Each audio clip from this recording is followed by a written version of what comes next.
Bismillahirrahmanirrahim. Assalamualaikum warahmatullahi wabarakatuh.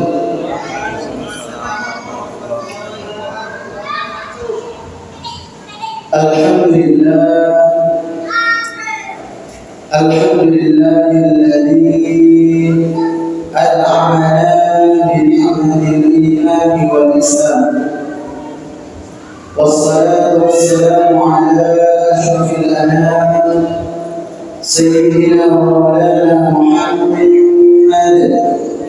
وعلى آله وأصحابه الكرام.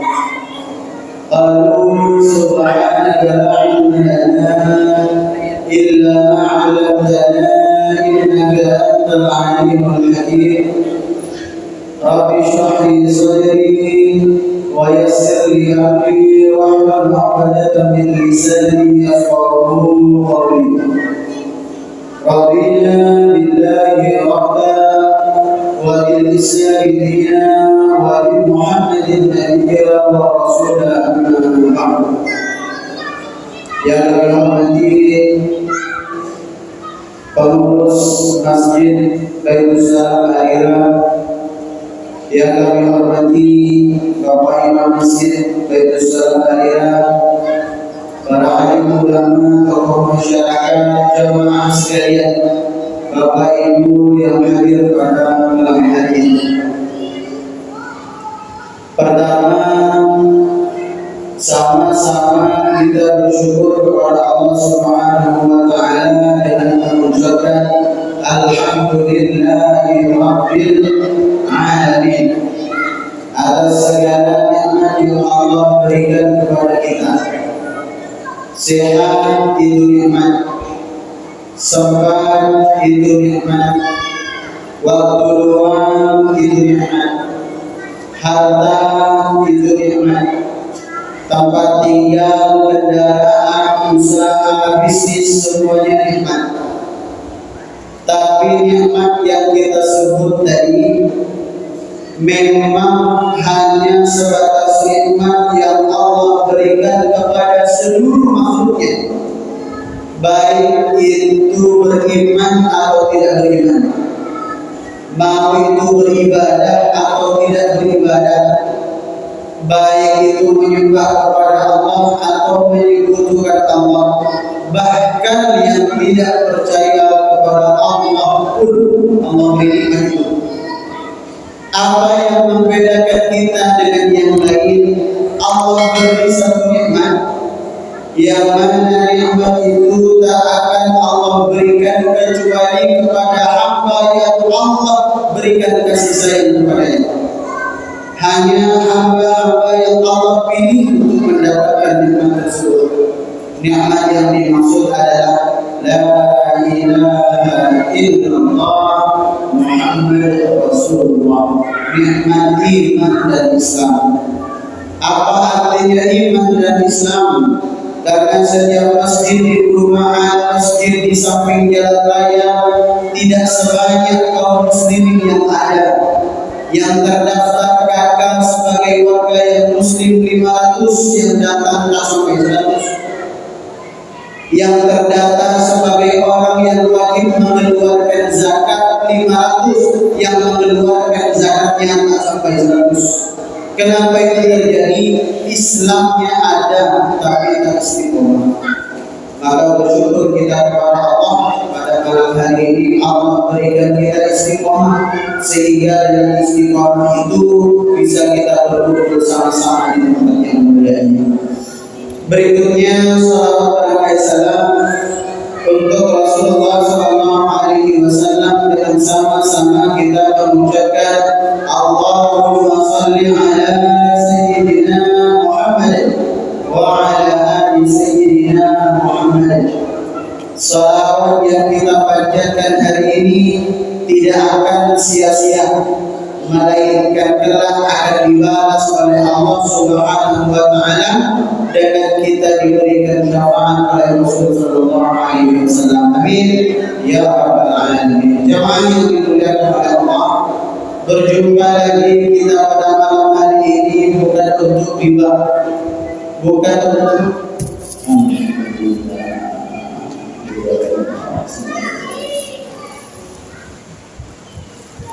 berjumpa lagi kita pada malam hari ini bukan untuk riba, bukan untuk mengadu domba, bukan untuk saling menyalahkan dan menyesatkan. Malam hari ini kita berjumpa untuk mendapatkan penjelasan dari sabda Nabi Sallallahu Alaihi Wasallam dari kitab Syarah Arba'in An-Nawawiyah, di mana pada malam hari ini kita sudah masuk ke dalam ke dalam hadis yang ke-23. Ini mudah-mudahan bagian dokumentasi istiqomah. Karena kalau istiqomah insya Allah nanti filenya lengkap dari hadis yang pertama sampai hadis yang ke-40. Tidak hanya sebagai ilmu bagi kita, tetapi juga dokumentasi syiar bahwa Masjid Baitul Salam Al-Hina tidak hanya sholat berjamaah, tetapi juga aktif dengan kajian-kajian. Ditambah lagi nanti kalau ada yang nonton, ada yang share, menjadi amal jariah untuk kita semua. Hadis yang ke-23 ini diriwayatkan oleh sahabat Rasulullah Sallallahu Alaihi Wasallam bernama Abu Malik Al-Harith bin Asim Al-Ash'ari. Abu Malik Al-Harith bin Asim Al-Ash'ari. Sesuai dengan namanya, beliau seorang sahabat Rasulullah yang berasal dari Ash'ar, maka dipanggilnya Ash'ari. Kita mengenal Imam Bukhari sebab lahirnya di daerah bernama Bukhara. Kita mengenal Imam Syekh Nawawi Al-Bantani, bukan Nawawi yang kita maksud. Ada di Indonesia ulama namanya Syekh Nawawi Al-Bantani. Banyak karangan kitabnya dan kitabnya berbahasa Arab, bukan berbahasa Indonesia. Syekh Nawawi Al-Bantani karena beliau lahir di Banten. Begitu juga dengan sahabat yang meriwayatkan hadis ini, Al-Ash'ari, karena beliau lahir di satu daerah namanya Ash'ar. Di mana itu Ash'ar? Salah satu suku terkemuka di negeri Yaman. Di mana itu Yaman?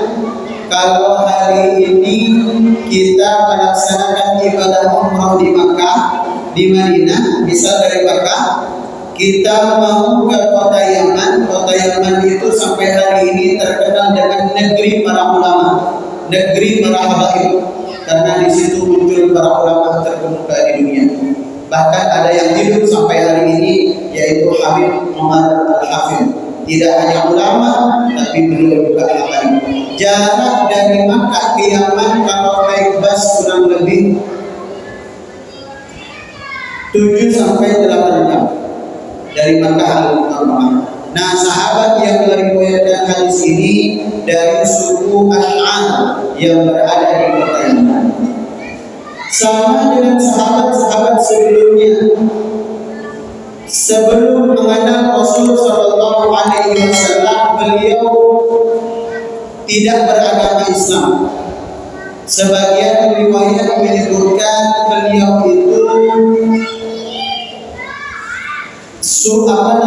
menyembah atau beragama Majusi.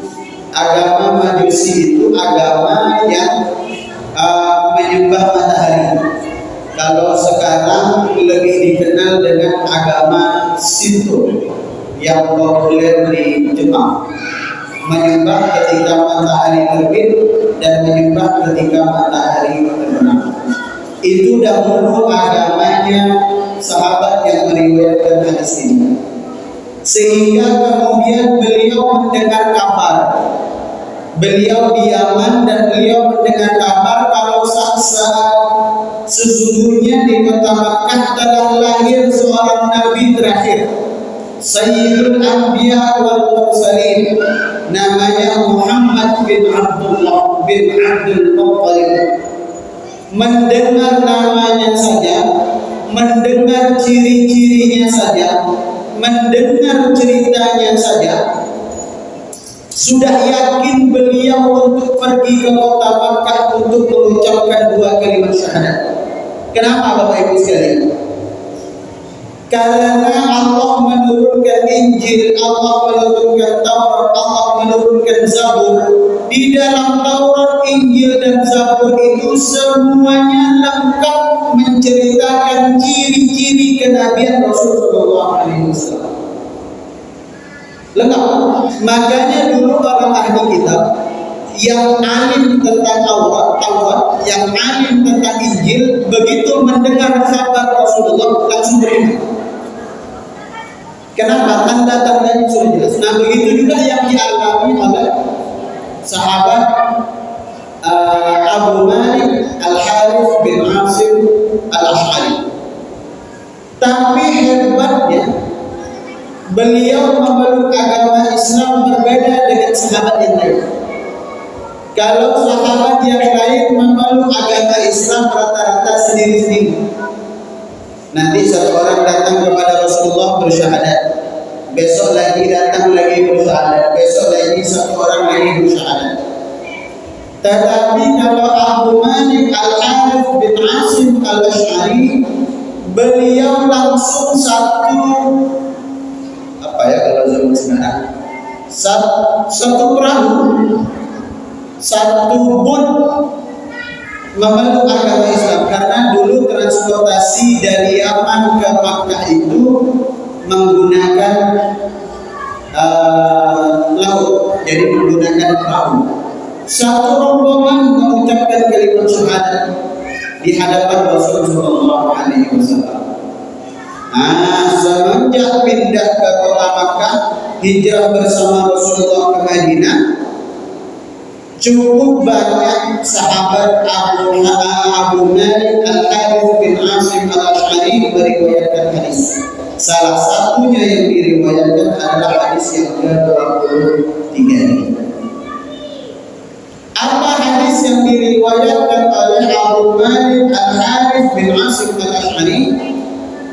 Ini isi hadisnya. Qala Rasulullah sallallahu alaihi wasallam, bersabda Rasulullah sallallahu alaihi wasallam. Apa yang disabdakan oleh Rasulullah banyak poin. Supaya kita mudah mengingat, saya berikan angka saja. 1, apa pesannya? 2, apa pesannya? Meskipun dalam teks hadisnya tidak ada angka 1, 2, dan seterusnya, tetapi untuk memudahkan kita mengingat dan memudahkan kita untuk memberikan pemahaman. Apa sabda Rasulullah SAW? Pertama, kata Rasulullah, at-tuhuru syatrul iman. Suci itu sebagian dari syarat keimanan. Suci adalah syarat iman. Tetapi kalau kita hanya membaca dari terjemah, kita tidak akan menemukan banyak informasi. Karena suci itu kalimat yang umum sekali. Suci apa yang dimaksud? Syarat iman seperti apa yang dimaksud? Karena kan iman banyak. Sholat itu iman, puasa itu iman, sedekah itu iman, duduk di majelis ilmu juga iman. Apa maksudnya? Maka perlunya kita mengkaji hadis disesuaikan dengan penjelasan para ulama. Maka saya tidak menyarankan kalau ada satu majelis yang hanya mengkaji buku hadis tetapi tidak ada penjelasan dari para ulama, karena besar kemungkinan pasti salah paham dari apa yang disampaikan oleh Rasulullah SAW. Apa penjelasan para ulama? At-tuhur, suci yang dimaksud di sini apa? Tonya menggunakan koma, tuhur, bukan tohur. Dulu kita pernah mengkaji fikih. Bab fikih yang pertama adalah taharah. Tohnya berharokat fathah. Taharah atau tahur. Kalau kita tohnya berharokat fathah, maka yang dimaksud adalah media atau alat untuk bersuci. Alat untuk bersuci apa? Alat untuk bersuci. Air. Kalau tak ada air, debu untuk tayamum. Tapi kalau tonya berharokat dhamma at-tuhur, artinya kegiatan bersucinya. Tapi bersucinya ada dua, mandi ya bersuci, mandi besar, wudu juga bersuci.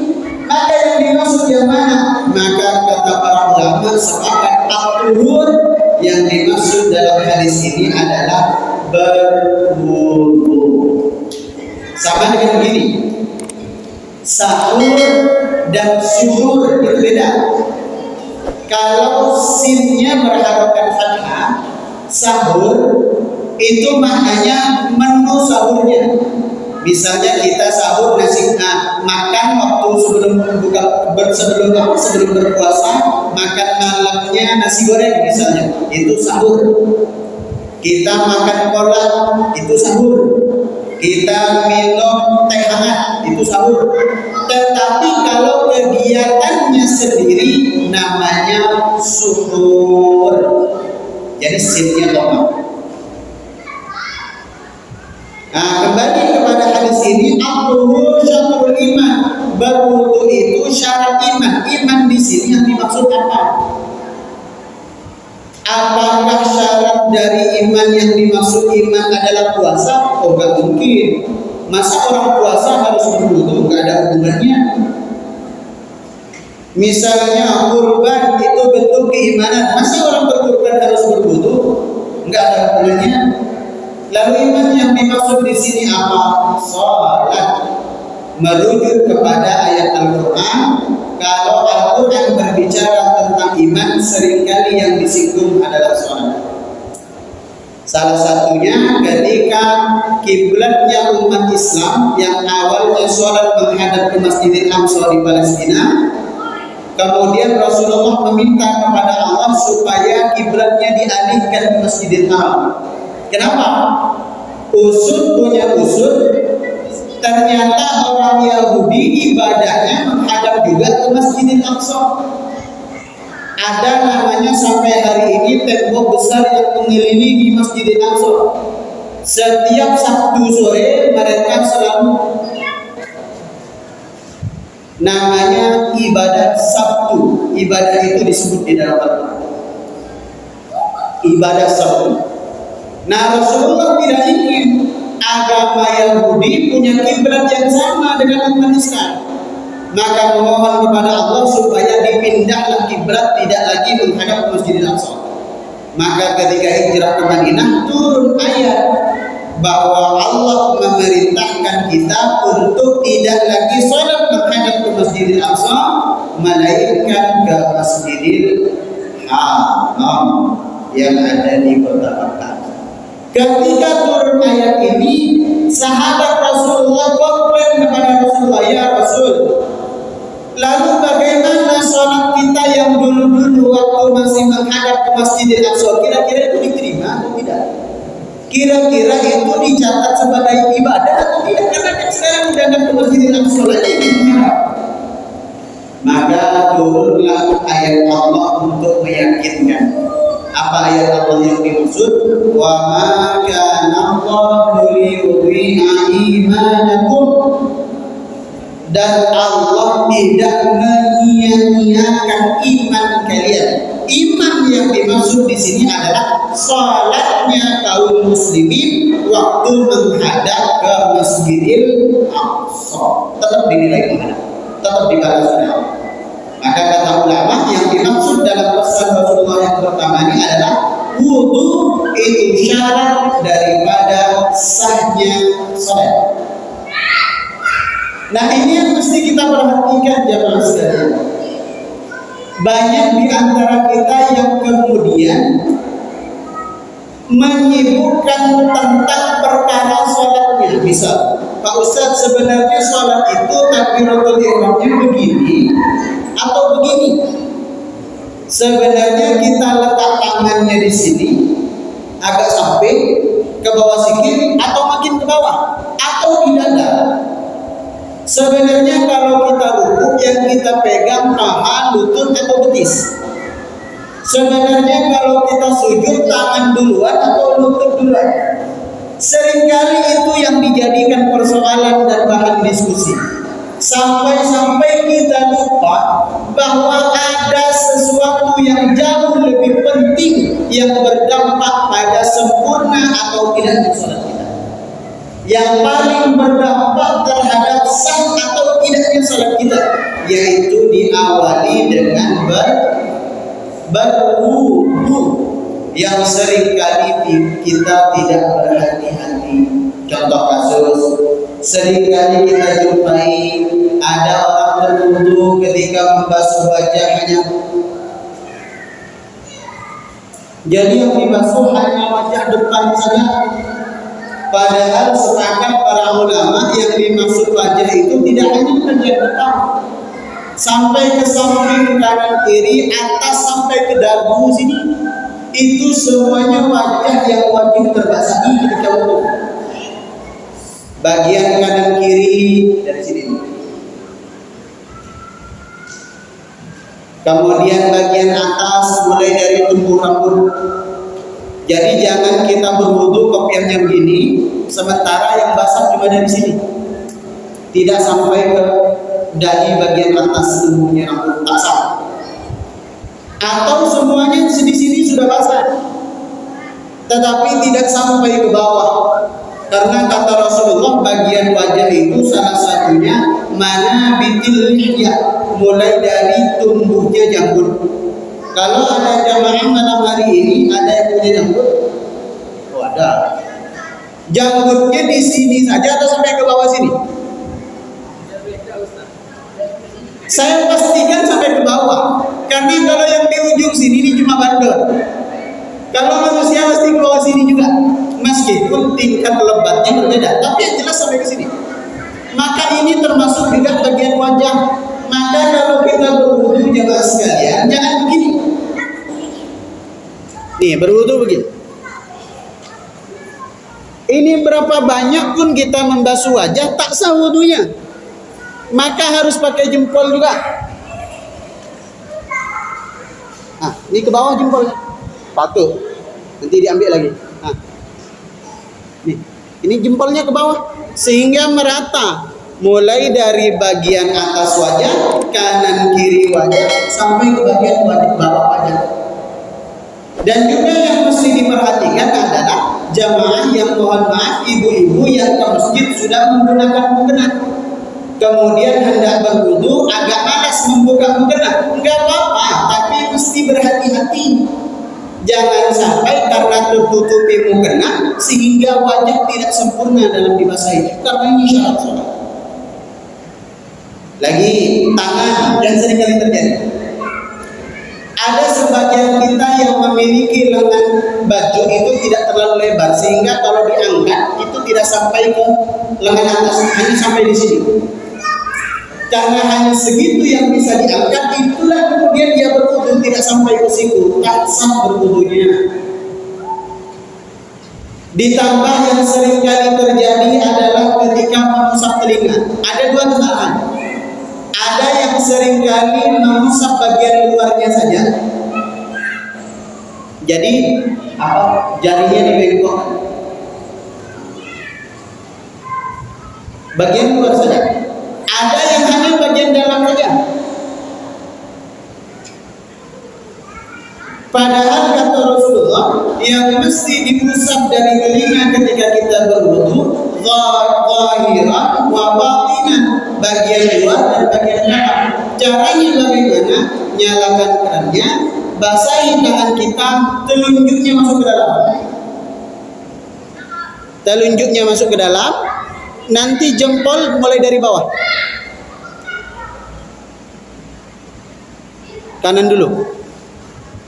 1 masuk, 2 baru sempurna. Nah, kalau wajah banyak yang kurang, tangan banyak yang kurang, telinga banyak yang kurang, yang berlebih itu kaki, terutama jemaah bapak-bapak. Melebihkan pembasuhan anggota wudhu itu makruh kalau pakai air sendiri di rumah. Kalau pakai air di masjid haram hukumnya, apalagi ke masjid tak pernah nyebur kota ikhlas. Itu soalnya para ulama. Gimana contoh berlebihannya begini? Ketika membasuh kaki kan rata-rata kita ke masjid pakai kain sarung. Gampang saja mau ambil kain sarung ini, tidak seperti sulitnya kita melipat celana. Karena gampang mengangkat sarung, akhirnya yang dibasuh sampai paha sini. Padahal hukum fikihnya mulai dari telapak kaki sampai ke mata kaki saja, tidak sampai ke betis, apalagi paha. Nah, ini yang mesti berhati-hati. Maka tidak heran jamaah sekalian, banyak di antara kita yang mengeluhkan begini, Pak Ustaz, kami sholat bertahun-tahun tetapi maksiat tak kunjung bisa ditinggalkan. Katanya kalau kita sholat bisa mencegah kita dari perbuatan dosa. Kenapa saya sholat dosa susah ditinggalkan? Wudunya tak sempurna. Pak Ustaz, saya sudah sholat tapi susah sekali mendapatkan kekhusyuan, wudunya tidak sempurna. Pak Ustaz, saya sudah sholat, doa tak kunjung dikabulkan, wudunya tak sempurna. Pak Ustaz, saya sudah sholat, tetapi hidup ini masih terus terasa sempit saja, susah mendapatkan kebahagiaan, wudunya tak sempurna. Maka sholatnya menjadi bermasalah. Maka kalau kita berbicara tentang kesempurnaan sholat, kita harus terlebih dahulu bicara sempurna atau tidak wudunya. Dan ini mohon maaf, mudah-mudahan nanti diadakan rapat pengurus masjid dengan tokoh masyarakat, libatkan Pak Imam juga. Ini saran, boleh diterima atau tidak. Kami melihat tempat wudhu kita itu sudah bagus. Cuman kalau kita tidak berhati-hati, kita keluar dari toilet, entah itu kita buang air kecil atau buang air besar, itu kalau tidak berhati-hati, airnya nyiprat keluar, najisnya nyiprat keluar. Sehingga kalau najisnya nyiprat keluar, kita jalan keluar dari kamar mandi kan kaki kita najis lagi tuh, gara-gara ada cipratan tadi yang keluar. Atau kita cuci kakinya nggak sempurna di dalam toilet, itu kan ada najisnya keluar. Nanti kita wudunya sudah sempurna, sudah cuci kakinya sudah sampai sempurna, tetapi masalahnya di lantainya kan najisnya sudah menyebar. Dulu kan kita belajar soal ini, di lantainya kan najisnya sudah menyebar. Khawatir, saya tidak memvonis, tetapi tidak setiap kita paham tentang fikih itu. Kalau tidak berhati-hati, maka seribu sayang ibadah kita yang sudah berjamaah ini, yang sudah ramai ini menjadi sia-sia gara-gara keluar dari tempat wudhu, masuk ke masjid, kaki masih membawa najis. Sehingga dengan najis itu lantai masjid menjadi najis. Sehingga dengan najis itu karpet masjid menjadi najis. Sehingga dengan itu semua syarat sholat tidak terpenuhi. Kalau syarat tak terpenuhi, maka sholat tidak sah. Untuk berhati-hati bagaimana caranya, bangun sederhana saja. Bangun bikin tembok di depan itu kan ada lebihan kan. Nanti dibangun persegi panjang begitu, di situ dibuat genangan air. Tujuannya apa? Orang keluar dari tempat wudhu secara otomatis sudah mencuci kakinya.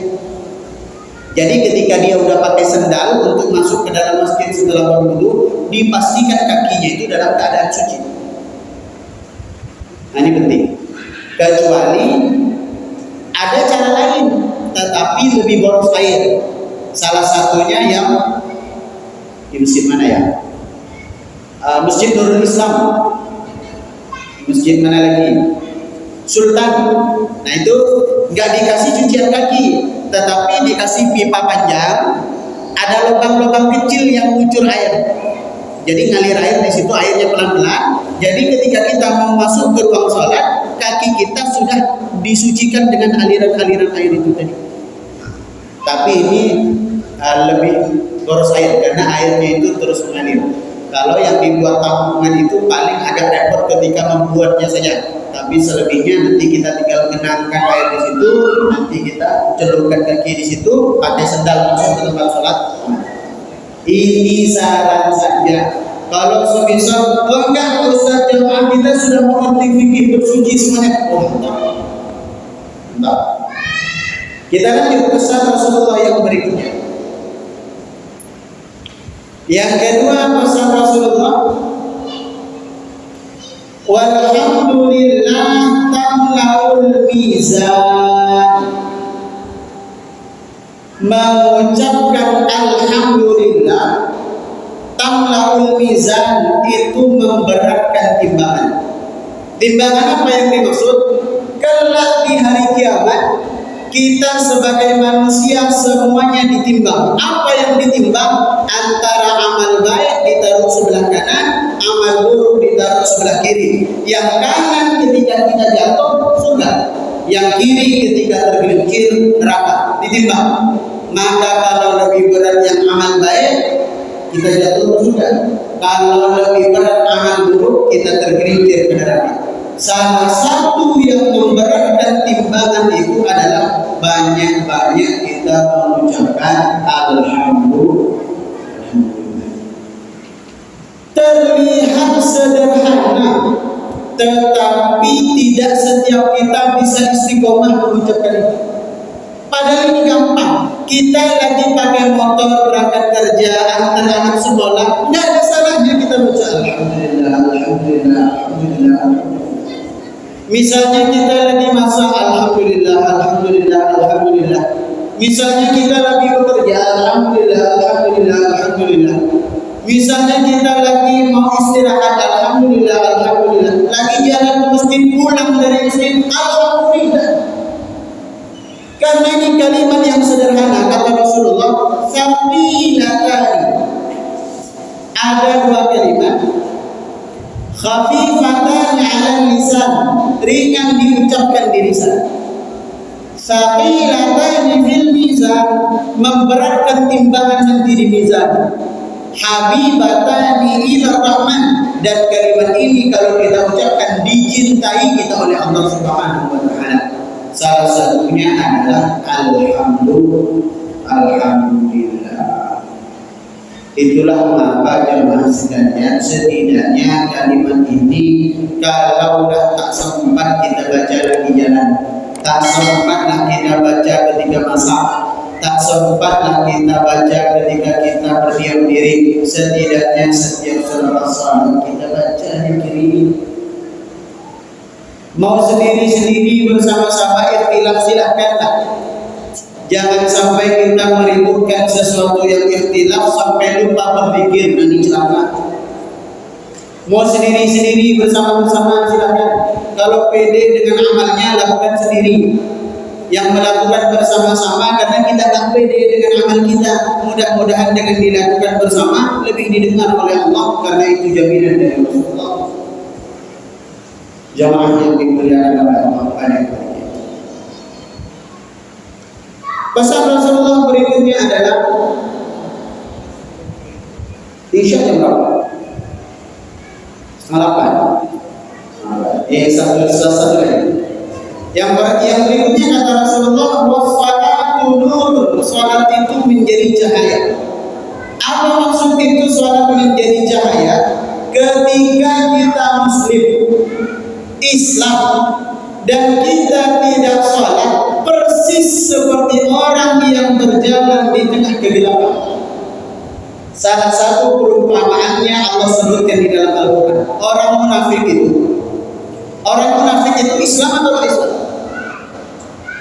Orang munafik itu Islam atau tidak Islam? Islam. Mereka salat atau enggak? Kadang-kadang, bahkan kalaupun mereka salat, kata Al-Quran, wa idza qamu ila sholati qamu kusala, ketika mereka berdiri mau melaksanakan salat, mereka melaksanakan salat dengan bermalas-malasan. Imamnya cepat dikomplain, sholat kok cepat kali. Imamnya lambat dikomplain juga, sholat kok lama sekali. Imam tak baca kunut, imam kok gak kunut. Imam gak berkunut, salah juga. Semuanya salah. Memang dianya saja yang malas beribadah. Maka jemaah yang dimuliakan oleh Allah Subhanahu wa taala, as-salatu nurun. Hidup ini akan menjadi mudah, mendapatkan pertolongan dari Allah, mendapatkan solusi dari Allah kalau ada masalah, mendapatkan obat dari Allah kalau sedang sakit, mendapatkan ketenangan kalau lagi sempit, mendapatkan kemudahan kalau lagi sulit, mendapatkan kebahagiaan jika sedang berduka cita. Jawabannya dengan apa? Sholat. Maka dikatakan dalam hadis ini as-salatu nurun. Maka kata Al-Quran, orang munafik itu seperti mereka yang berjalan dalam keadaan gelap disertai hujan yang begitu deras. Kita gelap saja takut, apalagi gelap disertai dengan hujan yang lebat. Itu ada di dalam surah Al-Baqarah. Betapa Allah gambarkan keadaan orang yang munafik, mengerikan mereka hidup tanpa cahaya karena mereka meninggalkan atau melalaikan sholat, atau sholat tapi tak istiqomah menjaga sholatnya. Wallahu a'lam bishawab. Sebenarnya masih ada beberapa, tapi lebih baik kita buka diskusi saja, baik itu sesuai dengan tema atau di luar tema. Kami persilakan pada jamaah. Mau nanya tentang pengertian fisabilillah Ustaz. Zakat yang termasuk dalam fisabilillah itu yang siapa nih Ustaz? Iya Ustaz, biar santai Ustaz. Fisabilillah dalam pengertian zakat itu sangat terbatas.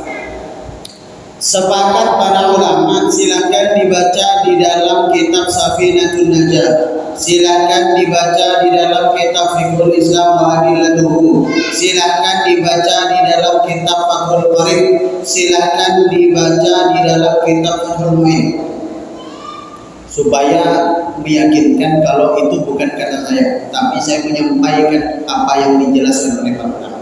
Fisabilillah dalam konteks zakat hanya satu. Siapa itu? Mereka yang berperang di jalan Allah dan tidak diberi upah oleh siapapun termasuk oleh negara. Itu saja. Misal, dulu di zaman Rasulullah mereka berperang di jalan Allah, tentara nggak digaji oleh siapapun, maka mereka berhak menerima zakat. Di zaman sekarang misalnya ada tentara, dia fisabilillah atau tidak? Dalam kata zakatnya. Kita nggak mengartikan fisabilillah dalam definisi umum. Dalam hal zakat fisabilillah tentara masuk atau tidak? Nggak masuk. Berjuang tetapi sudah mendapatkan gaji dari negara.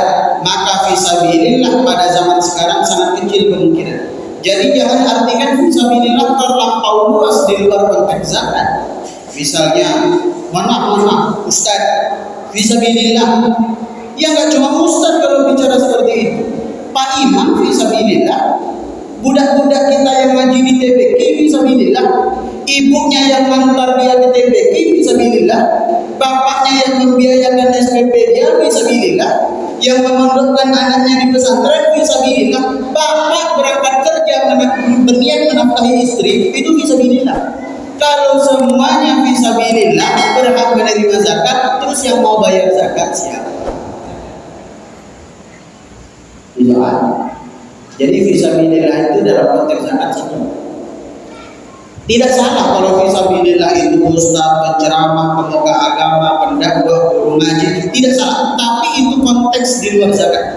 Sementara konteks di dalam zakat, fisabilillah hanya orang yang berperang di jalan Allah atau dalam tanda kutip tentara berperang di jalan Allah dan tidak digaji oleh negara. Wallahu a'lam. Beda kasus misalnya Pak Imam mendapatkan zakat, tapi bukan karena Pak Imamnya, tetapi karena beliau termasuk salah satu amil zakat. Jadi kita berikan beliau bukan karena imamnya, tetapi karena beliau amil zakat, ambil zakat masuk. Misalnya ada ustaz, kita berikan uang zakat. Kalau diberikan karena ustaznya, salah. Kita berikan misalnya karena beliau miskin, karena beliau fakir misalnya, boleh. Jadi kita memberikan beliau bukan karena ustaznya, tetapi karena fakirnya. Begitu. Wow. Kajian Ustaz antara hasil zakat sama amal Ustaz, apakah penjelasannya Ustaz? Kalau menurut mayoritas ulama Syafi'i, Maliki, Hambali, kata mayoritas ulama tidak ditentukan secara spesifik berapa hitungan persennya. Nanti amil dapat sekian persen, nanti fakir dapat sekian persen, miskin dapat sekian persen, mu'allaf dapat sekian persen, enggak ada. Disesuaikan dengan kebutuhan masing-masing. Misalnya orang miskin dan orang fakir lebih butuh mana? Lebih butuh orang fakir.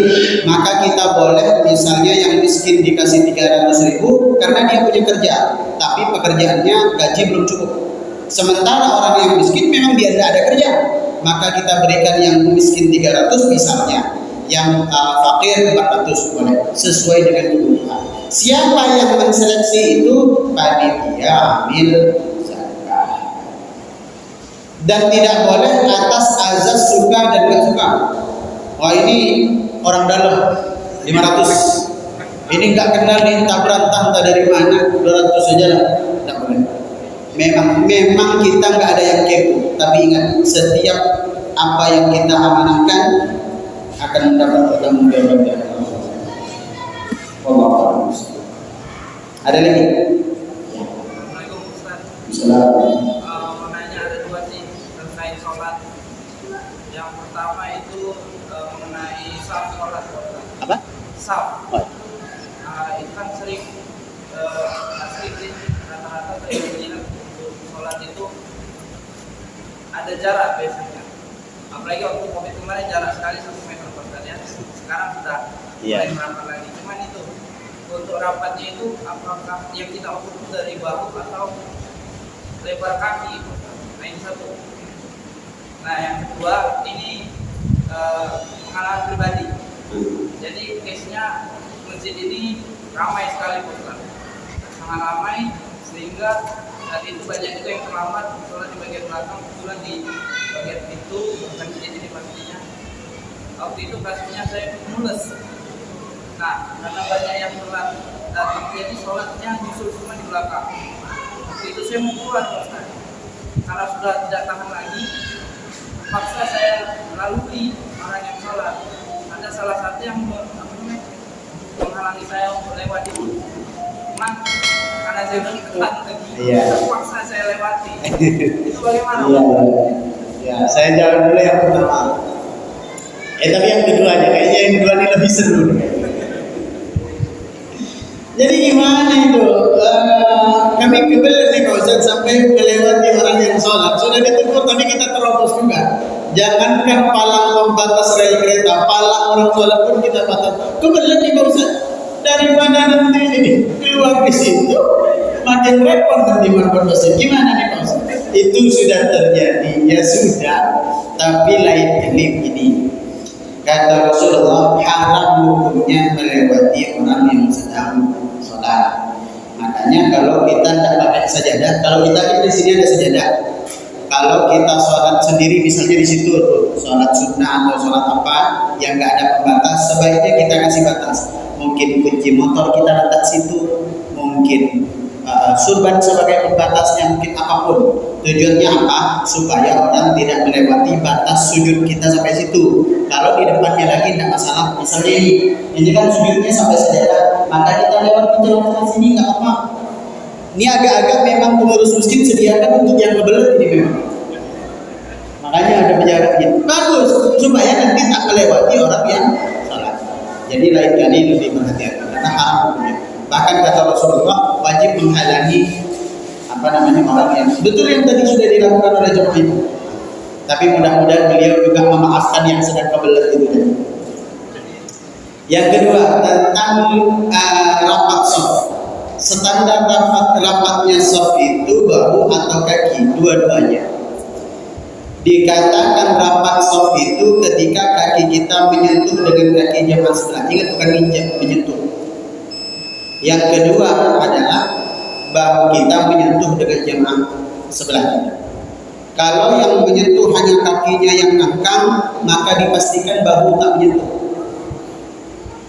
Tapi kalau bahu menyentuh, kakinya agak dilebarkan. Makanya ketika kita berdiri, jarak kaki kanan dan kaki kiri makruh hukumnya terlalu rapat.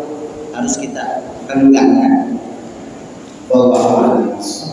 Jadi rapat kakinya rapat, bahunya juga rapat. Tapi rapat dalam kategori wajar. Jangan sampai rapat yang mengganggu kekhusyuan. Seringkali rapat yang mengganggu kekhusyuan, misalnya yang paling sering terjadi salat Idul Fitri atau salat Idul Adha. Masjid tak muat, jadi kita salat begini. Masih takbiratul ihram aman karena sama-sama lurus. Begitu mau sujud, yang satu cuma ini nak sujud. Sudah ada dua sikut kanan kiri. Maka mengganggu kekhusyuan orang lain, makruh salatnya.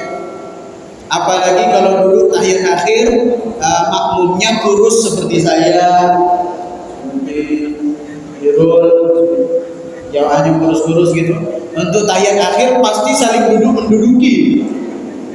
Maka itu mengganggu kekhusyuan orang, makruh juga. Maka rapat dalam kategori wajar. Allahu a'lam. Cukup? Cukup. Baik jemaah yang dimuliakan oleh Allah Subhanahu wa taala, kalau tidak ada lagi pertanyaan, kita tutup majelis ini dengan membaca doa penutup majelis. Subhanakallahumma wa bihamdika asyhadu an la ilaha illa anta astaghfiruka wa atubu ilaik. Kurang lebih mohon maaf. Assalamualaikum warahmatullahi wabarakatuh.